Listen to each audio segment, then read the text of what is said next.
Hello Internet, welcome to Game Theory and page 20 of our final FNAF timeline. This is getting ridiculous. Last time we covered William Afton's rise as a serial killer, how the loss of his young son in 1983 caused him to make one fateful promise that would ultimately serve as his driving force for decades. I will put you back together. Fueled by grief and obsession, Afton would lose himself in work and drinks. One night in a fit of rage, he lashes out against Henry's young daughter Charlie, his first murder. This moment becomes the first domino to fall in a long sequence of events that ultimately destroys William's life and the lives of those around him. That one murder gives Afton a taste for blood, resulting in the deaths of 10 more children across 2 different pizzerias. Those children go on to possess animatronics, giving Afton his first exposure to Remnant and the potential solution for bringing his son back to life. The need to learn more about this miraculous power leads him to produce the Funtime animatronics, as well as their capture devices, robots designed to bring kids to him for experimentation and collection of more Remnant. Except there was one thing that he didn't account for: his daughter's curiosity. He made the robots too appealing, and it would cost him Elizabeth's life. Now with 2 children to put back together, Afton was more desperate and crazed than ever, returning to defunct pizzerias to steal the possessed metal still living inside their walls. What he didn't account for, though, were the ghosts, forcing him to pay for the sins of his past. When last we left him, William was spring-locked, bleeding to death behind a secret wall. Gone, but certainly not forgotten, as we're about to see in today's video. Today we're finishing up chapter 2 of our story, wrapping up the Afton era. Over the next 6 pages, we switch our focus to the other main character of the franchise, Mike, a young boy dealing with the fallout of a stupid childhood decision with tragic consequences. A young man whose life is best described as collateral damage, caught in the blast radius of William's whirlwind of destruction. Now, before we begin, let me just rip off the band-aid now. We won't be finishing the timeline today. I know, I'm sorry, I wanted to, but covering FNAF VR, AR, and Security Breach wound up taking me an additional 9 pages of script. And I've already made you wait long enough for this part, so I just had to make the executive call to break this one up into 2. Don't worry, that part is already written, it is already recorded, it is just in the process of being edited. It is a hefty episode. So mark it on your calendar, that one's actually going to be going live on March 25th. It's also coming complete with a live talk back where we go back over everything from the past couple episodes, as well as having ourselves some very special guests. So overall, that one should be a lot of fun. Fair warning though, the conclusions we've reached that solve Security Breach,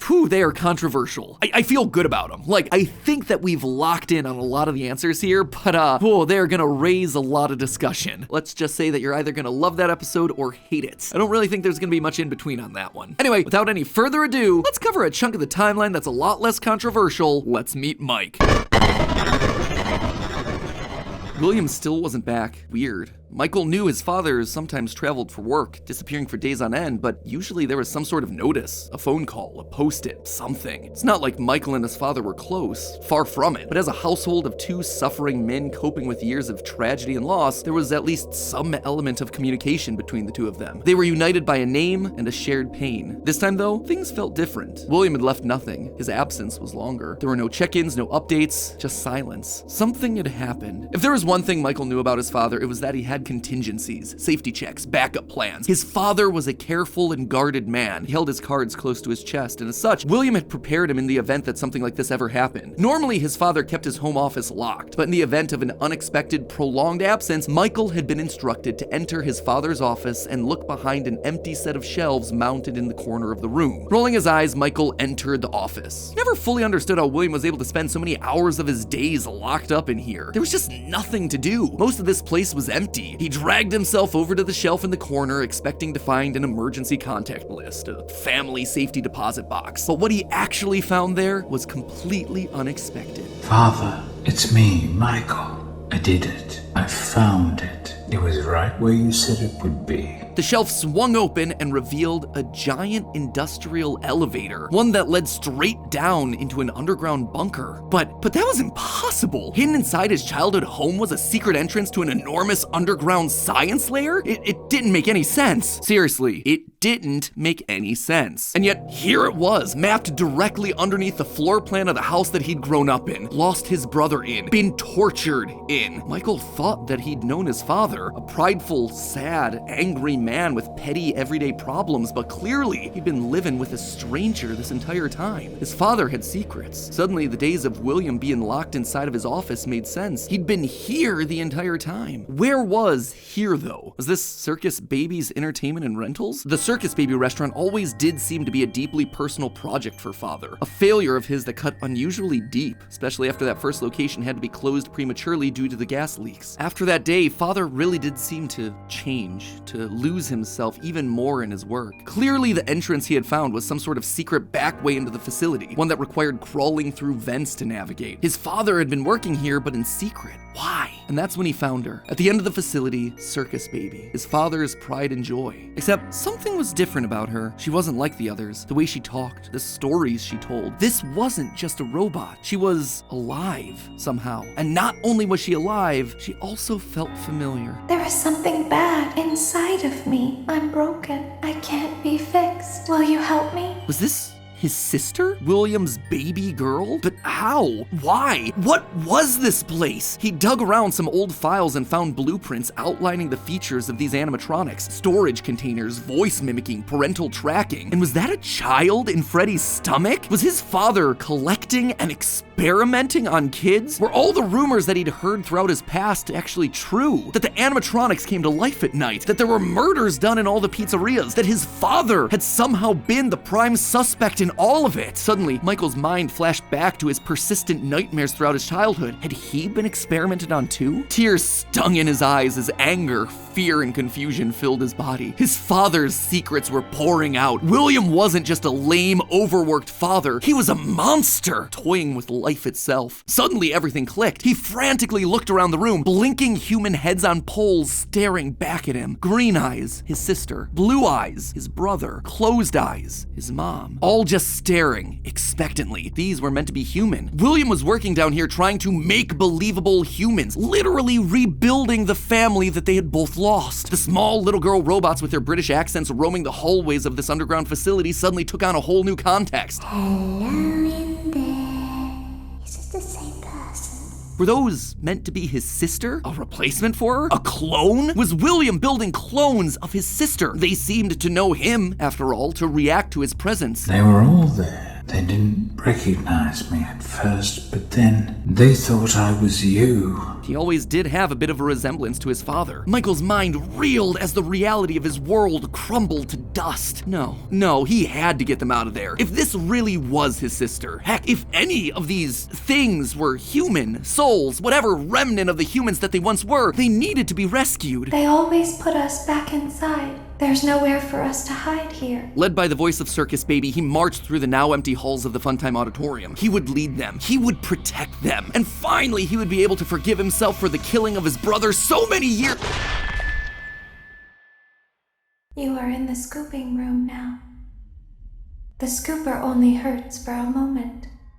Scooper? That violent extraction arm? Michael had seen that one in the pile of blueprints. Something about heat rendering the magical silver metal inside useless. In reality, prior to getting himself spring-locked and put behind the wall, William's methods had become increasingly sophisticated, with a mechanized arm that could infuse new bodies with a soul. William could finally give and take away life. The only thing he needed were the bodies. But William wasn't the only one looking for bodies, as Michael was about to learn. But if we looked like you, then we could hide.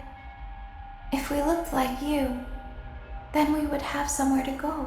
Michael was going to be the hero to help these animatronics, all right. He was going to help the haunted tubes and wires of these animatronics escape, just not in the way that he anticipated. His sister had lied to him, another game of pretend. The scooper plowed forward, digging its extraction arm into his body. As he heard his bones ripping through his flesh, Michael blacked out. But something is wrong with me. I should be dead, but I'm not.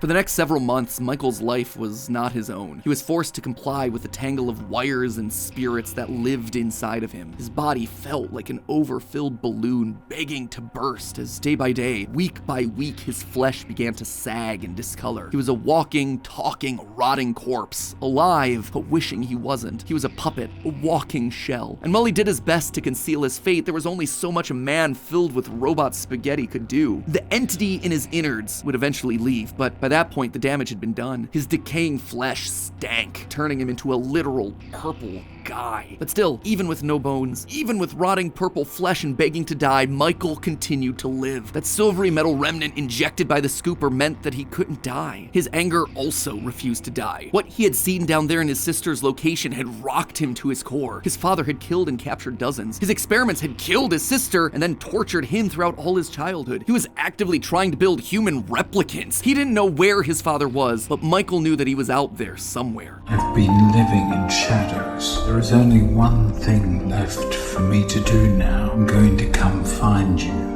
Michael had to correct for the sins of his father. He had to make things right. Michael would burn Fazbear Entertainment to the ground. I mean, what else could you do when your skin was permanently purple? Michael's strategy was simple. He would apply for night security guard positions at the old defunct pizzeria locations. That way, no one ever had to see him or smell him during his shift. And all these old, shuttered locations did need guards. Teenage vandals and squatters were always looking to get inside these abandoned buildings, and yet no one ever really wanted to work an overnight graveyard shift unless they were practically out of options. Enter Mike. One by one, he would take on the job of security guard, changing his name each time to ensure that no one was able to follow his paper trail. Once inside, he could tamper with the animatronics and figure out how they worked, writing about his experiences in his security logbook. While there, he would listen to the old tapes where upper management awkwardly welcomed new recruits to their summer jobs, even though he was working there nowhere near the summer months. He heard the gory details of his father's franchise from the outsiders looking in, confused and afraid about what was happening in the walls around them. Sometimes he would see his brother in the form of the Golden Freddy suit. It's me appearing on the walls around him. Except now, there was something else there. He was no longer alone. Another angrier presence was also in the suit, as if two spirits were forced to share the same body. And Golden Freddy would attack him now. It was aggressive. Its vengeance wanted to lash out at anyone with the Afton name, anyone who wore a security guard outfit. Over time, Mike worked his way through the old restaurants, the original pizzeria, the bigger, better Freddy Fazbear's. He spent weeks there looking for clues as to his father's whereabouts, and each time at the end of his week shift, he would then set the location on fire. Remnant can't survive high temperatures after all. So burning away whatever spirit-laden animatronics that still existed inside seemed like a winning strategy. All this revisiting of his past, though, was causing the nightmares to begin again. Hallucinations that brought him back to his childhood. The guilt around killing his brother. His dreams were oddly mixed with the shrill phone calls of the security guards. But it would all be worth it in the end. The goal was to eventually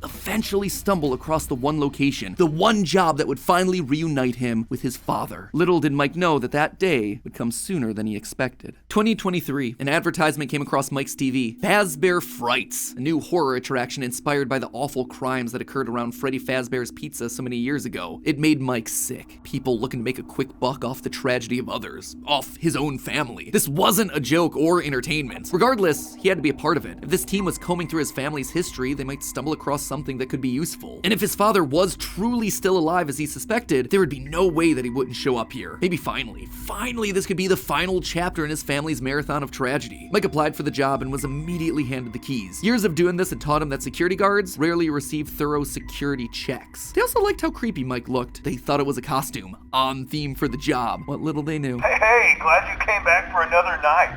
I promise it'll be a lot more interesting this time. For weeks, there was nothing. But just as Mike considered giving up, he received the call that he'd been waiting for years. You're not gonna believe this. We found one. A real one. Could this finally be him? Sure enough, there he was. William inside his iconic golden Bonnie springlock suit, only now it was green and decaying with age. And there they were, a small family of broken men finally reunited. It's been a long time, Dad. Mike had always struggled with the phantoms of his past haunting him, but now all the animatronics he'd encountered over the past months, hopping from pizzeria to pizzeria, suddenly sprang to life, their burned faces haunting him as he tried to keep track of his father on the cameras. It would seem that William's mere presence had put the spirits on high alert. Ultimately, they were harmless, more annoying than anything else, but there was one that felt different from the others, one that was more than just a mere phantom, the security puppet. If he looked at the cameras at just the right moment, he could see it floating there through the halls. He could even see its reflection in the water pooled on the ground. It would seem like he wasn't the only one there on a mission. While he was dealing with Springtrap, Michael assumed that this one was likely dealing with the spirits of this place, finally setting them to rest. Hopefully this means a happier day for all of us, Mike thought to himself. And in that moment, he felt the air around him release, like pressure being let out of a bottle. The building sighed, as if 5 spirits had finally been allowed to move on. He had the sense that his brother was a part of them. He rigged the wiring inside the building to misfire, and the dry, desiccated walls erupted in flames. It is finished. Except it was not. Somehow, through sheer force of will, Afton remained. He had survived, and Mike would need to find a new way of finishing off his father. Luckily, the solution would present itself later that year. Not from Mike, but from another victim that had been left in his father's wake. We're talking about becoming a Fazbear Entertainment franchisee. Restaurant ownership and management. Something almost anyone can do with a limited degree of success. You are now the face of the newly rebranded Freddy Fazbear's Pizza. Fazbear Entertainment as a brand had been closed for years. William had been stuck in a suit and a wall. The only person who legally could bring the franchise back was Henry, but he'd largely pulled out of the franchise around the time of his father's disappearance. Something was up. Surely this had to be some kind of a trick, right? Mike, doing what he did best, applied for a franchise and immediately got the job. There was just one thing out of the ordinary. Paragraph 4. If you are playing this tape, that means that not only have you been checking outside at the end of every shift, as you were instructed to do, but also that you have found something that meets the criteria of your special obligations under paragraph 4. No employment contract he'd ever signed required him to keep special lookout for independently moving animatronics outside the restaurant. Now he knew something was up here. Henry was luring them all back. Rather than trying to go to them, like Mike had done for years, Henry was doing the opposite. He was putting them all under the same roof. He was finishing them off for good. Mike knew this wasn't meant to be a restaurant. It was meant to be a prison, a containment vessel, a locked box meant to trap them all in so they could finally end the madness. It took a few nights, but eventually everyone was there. His father, the puppet, the robot spaghetti that had once violated his body, and his sister, now hopelessly devoted to serve the man that had once gotten her killed. It was time. He had been instructed to seal the doors and leave, but while he locked everything down, he didn't move on. If this was truly meant to be the end, if the remnant needed to be washed away, he needed to be a part of that. This is where your story ends. And to you, my brave volunteer, who somehow found this job listing not intended for you, although there was a way out planned for you, I have a feeling that's not what you want. I have a feeling that you are right where you want to be. And to you monsters trapped in the corridors, be still and give up your spirits. They don't belong to you. For most of you, I believe there is peace and perhaps more waiting for you after the smoke clears. Although for one of you, the darkest pit of hell has opened to swallow you whole. So don't keep the devil waiting, old friend. And with that, it was over. The Afton legacy died with all of them trapped inside of a literal box. As the flames danced around the office, Mike, for the first time in decades, was happy. But William wasn't gone yet. Although the darkest pit of hell was open and waiting for him, something or someone wouldn't allow him to move on. Instead, he found himself locked in moments from his past. The pizzeria, his son's room, his underground bunker. It was as if his brain's neurons were all firing at once, overloaded, mixing and matching all his biggest fears, regrets, failures. What was this place? How did he get here? He called out into the silence.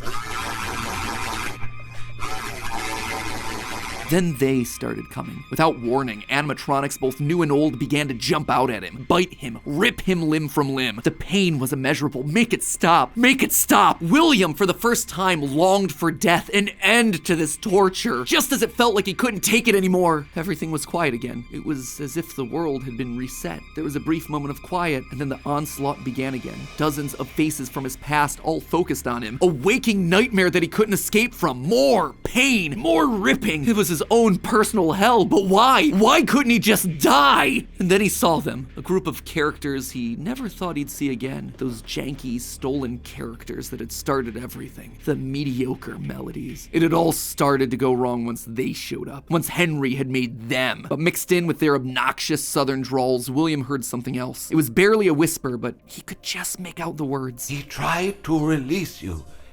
He tried to release us. But I'm not gonna let that happen. I will hold you here. I will keep you here. No matter how many times they burn us.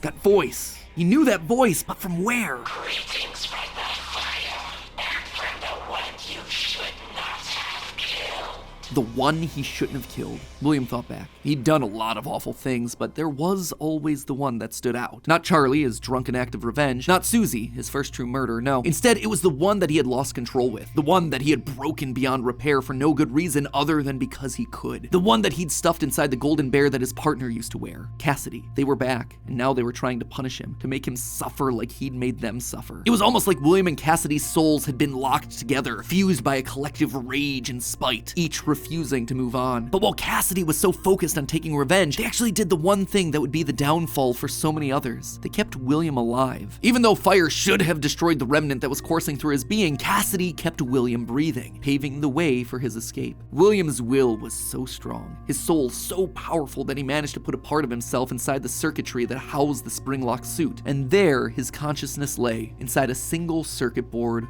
waiting for someone to find him and set him free. A person that no one would suspect. Okay, so a bit of a shorter chunk, but an important one as we shift perspectives to Mike and tell his side of the story. And with FNAF VR, AR, and Security Breach having so much to explain, I didn't want to rush through things by trying to cram it all in here. Don't worry, I know you've all been patient. The final video is happening on March 25th. That is locked, it is getting ready to go. Trust me, I want this thing to be over and done with as much as you. I am not just stretching it out for the views. But before we wrap up for the day, I did want to talk about the big Orville elephant in the room, Mike's quest for revenge. You might have noticed that I was vague about the dates, and there's a good reason for that. I don't know them. There is no good way for me to make them fit in. Here's what I do know. We know with a high amount of certainty that Michael Afton is the character that we play as up until Ultimate Custom Night. Mike Schmidt and Fritz Smith, the security guards for FNAF 1 and FNAF 2 respectively, get fired for, quote, tampering with the animatronics and odor. So weird connection between the two of them, right? But now, look at the phantom animatronics that are haunting us in FNAF 3. They use models from both FNAF 1 and FNAF 2, meaning whoever is sitting in that security guard chair Fazbear Frights, they have to have seen both locations and their animatronics. And that's not all. Their designs are burnt. It's a weird detail in the game, and it's something that the character encyclopedia repeatedly calls attention to. The burned texture for these phantom animatronics. Why is that so unusual though? Fazbear Frights is the first time in the franchise that we hear about anything burning down. From that point on in the story, it's like the characters turn pyro and are suddenly setting fires left and right. But for the first 3 games, nothing ever catches fire. The animatronics are just moved or repurposed in some way. So when did they burn? And why would our security guards see them as being burned? Someone has to have been going location to location, setting these places on fire, purging the sins of the past. We know we're definitely playing as Mike and Sister Location in FNAF 6 based on the in-game dialogue. And in FNAF 4, there's an Easter egg where we can hear the phone call from Night 1 of FNAF 1, meaning that whoever's in that bedroom has heard the recording as a security guard. We also know that Mike has seen the nightmare animatronics based on his drawings in the security logbook. So overall, there is solid evidence that connects all of FNAFs 1 through 6. You'll also notice how the character encyclopedia doesn't have a page for Mike Afton. This thing has a page for Chocolate Bunny Bonnie, but not Michael? Some tells me they don't want us to confirm how many games he's been in, because that would confirm too much of the theory. In short, this gives us an incredibly compelling and complete narrative. Mike as our protagonist, and William his father as our antagonist. Mike accidentally kills his brother in Fredbear's mouth, which begins our story and sets William down his pathway of destruction. Mike is then haunted by the guilt of his past and is looking to make things right across the rest of the games. In Sister Location, he learns what his father's been up to and realizes what he has to do to correct it. After failing to finish the job in FNAF 3, he ultimately helps Henry end it all in FNAF 6. It is great. It is a clean narrative. There is just one problem: timing. Mike's quest can't really start until he's been down to Sister Location, seen Baby, and gotten himself scooped. That's when he finds out about Afton's secret life. It's also when he's gonna start to smell, because, you know, he's a walking, talking, rotting corpse. And we know that he's not going down into the bunker until the Funtime animatronics have been made, Freddy's has been closed, and Afton is out of the picture. That all should be happening post-1993, after William is sealed behind a wall. But that then presents us with a few problems. Afton has already dismantled the original animatronics as we see in the FNAF 3 minigames. How are those things getting burned if they're already deconstructed? But more importantly, we see FNAF 2 paychecks with the date 1987. That is way earlier than I think it can be. To be fair, Fritz Smith's pink slip on night 7 doesn't have a date, but it's a bit weird to say that the first few nights are in 1987 and then employee number 3 is hired on years after the restaurant closes. Anyway, just wanted to call that out because I don't have a solid answer for it, and I'd love to see your comments down below. And with that, my friends, this chapter comes to a close. We'll see you on March 25th for the grand finale as we cover the final 3 games in the franchise and the controversial answers we think solves what those games were trying to tell us. Until then, my Faz heads, remember, even though Afton kinda succeeded in being brought back to life, gotta admit, he's still looking a little bit on the dry, dehydrated side. I suppose 3 fires and being dead for a decade will tend to do that to ya. Fortunately, thanks to today's sponsor, AirUp, I think we can help him out. With the the hydration thing, not the whole burning alive thing. You guys know that I hate drinking plain water. It's just boring. And that then led me to my current crippling Diet Coke addiction. However, Air Up has found a way to harness the power of science to get me to drink more water, which not only do I love in principle, but I can truly say has changed my drinking habits forever. They use these special scent pods that fit directly onto the top of the bottle, and almost as if by magic, it makes the water tastes like basically anything you want. How? If you guys have ever watched Food Theory, you've probably heard me say that smell is more important than taste, and that's exactly what Air Up's taken advantage of here. These pods are full of flavorful smells like watermelon, peach, wild berry. That one's my personal favorite. And by having the pods in front of your nose as you're drinking, it makes your brain think that that's what you're tasting. But in fact, you're just drinking good old H2O. No additives, no preservatives, no sugars, no syrups, no aspartame, no nothing. I love my Air Up. But naturally, when I tell other people about it, they're skeptical, right? It's a weird concept. So I got members of Team Theorists to try it for themselves, and they were also blown away by the results. Lee, Amy, and Tom, three of our creative directors, they walk around with their Air Up bottles constantly. Lee loves his so much that he even bought one for his brother's wedding present. Tom said that the orange vanilla swirl flavor reminded him of ice creams that he used to eat as a kid, which sounds way more exciting than just plain old water. And the great thing is, if you aren't like me and you just want some good old-fashioned water every once in a while, you can just drop the flavor pod down away from your nose, and suddenly you're back to drinking out of a regular water bottle. The team and I love Air Up. Seriously, there are just so many of these bottles around the office now, and I wouldn't keep saying yes to their sponsorships if I didn't genuinely believe in the quality of the product. So head on down to the description and click the link to purchase your bottle right now. Plus, if you purchase any starter set and use the code FREEFAVE5, you'll receive one free Favorite 5 variety pack. That's gonna get you 5 one-pod packs of orange vanilla, raspberry lemon, peach, watermelon, and again, my personal favorite, wild berry. That way you get a good sample of a lot of different flavors, and you can find the one that's perfect for your tasting enjoyment. Sadly, there's no burning metal or remnant flavors for Afton to enjoy, but I'm sure the others will do the trick. Strikes me as a raspberry lemon kind of guy. So once again, head on down to the description, get yourself a starter pack, and remember to use the code FREEFAVE5. That is FREEFAV number 5, no spaces, to get your free Favorite 5 variety pack. Experience how crazy awesome a water bottle can really be. And as always, my friends, remember, it's all just a theory. A game theory. Thanks for watching.